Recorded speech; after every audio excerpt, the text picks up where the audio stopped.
Number 5ನವ್ರಿಗೆ 2026 communication ಮೇಲೆ ಕೆಲಸ ಮಾಡುತ್ತೆ. ಯಾರ್ಯಾರು 5, 14 ಮತ್ತು 23 ಡೇಟ್ಸಲ್ಲಿ ಹುಟ್ಟಿರ್ತಾರೋ ಅವ್ರದ್ದು ನಂಬರ್ 5. ನಂಬರ್ 5ಗೆ ಅಧಿಪತಿ ಬುಧ.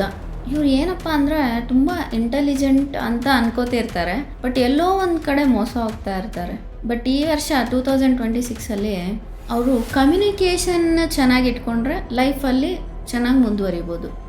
ಯಾರ್ಯಾರು ಕಮ್ಯುನಿಕೇಷನ್ ಫೀಲ್ಡಲ್ಲಿ ಕೆಲಸ ಮಾಡ್ತಾ ಇರ್ತಾರೋ, ಅವ್ರ ಮಾತಿಂದಾನೇ ಅವ್ರಿಗೆ ಸಂಪಾದನೆ ಆಗ್ತಾ ಇರುತ್ತೋ ಅಂಥವ್ರಿಗೆಲ್ಲ ಈ ವರ್ಷ ತುಂಬ ಚೆನ್ನಾಗಿದೆ. ಬಟ್ ಅವ್ರದ್ದು 5ನೇ ನಂಬರು ಆಗಿರಬೇಕು ಡೇಟ್ ವೈಸು.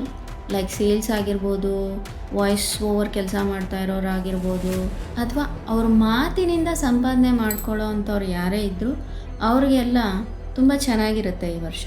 ಅವರು ಯಾರ ಹತ್ರ ಆದರೂ ಮಾತಾಡೋವಾಗ್ಲೂ ಸ್ವಲ್ಪ ಸಾಫ್ಟಾಗಿ ಮಾತಾಡೋದು, ಬೆಣ್ಣೆಯಲ್ಲಿ ಕೂದಲು ತೆಗಿಯೋದು ಅಂತ ಹೇಳ್ತಿರ್ತಾರಲ್ವ, ಆ ಥರ ಬೆಣ್ಣೆಯಲ್ಲಿ ಕೂದಲು ತೆಗಿಯೋ ಥರ ಜನಗಳ ಹತ್ರ ಕೆಲಸ ಮಾಡ್ತಾಯಿದ್ರೆ ಲೈಫ್ ಬೆಟರ್ ಇರುತ್ತೆ. ಇಲ್ಲ ಇವರು ಇಷ್ಟ ಬಂದಂಗೆ ಮಾತಾಡಿ ಅವರು ನಾನೇ ರಾಜ ನಾನೇ ಮಂತ್ರಿ ಅನ್ನೋ ಥರ ಎಲ್ಲ ಮಾತಾಡಿದ್ರೆ ಕೆಲಸ ಕೆಡಿಸ್ಕೋತಾರೆ. ಸೊ ಇವ್ರ ಅಪ್ರೋಚು ಸ್ಮೂತಾಗಿರಬೇಕು, ಕೆಲಸ ಆಗೋ ತನಕ ಸೈಲೆಂಟಾಗಿರಬೇಕು. ಆಗಿದ್ದಾಗ 2026 ಇಯರು ಇವ್ರಿಗೆ ತುಂಬ ಚೆನ್ನಾಗಿದೆ. ಇವ್ರಿಗೆ ಇನ್ನೂ ಒಂದು ಲಾಭ ಇದೆ. ನಂಬರ್ 5ಅಲ್ಲಿ ಹುಟ್ಟಿದವ್ರಿಗೆ ಸುಮಾರು ವರ್ಷಗಳಿಂದ ನಿಂತೋಗಿರೋ ಕೆಲಸಗಳೂ ಇವಾಗ ಒಂದು ಸ್ವಲ್ಪ ಸ್ಟಾರ್ಟಪ್ ಆಗುತ್ತೆ. ಆ ಕೆಲಸಗಳು ಮುಂದುವರಿಯೋಕ್ಕೆ ಸ್ಟಾರ್ಟ್ ಆಗುತ್ತೆ.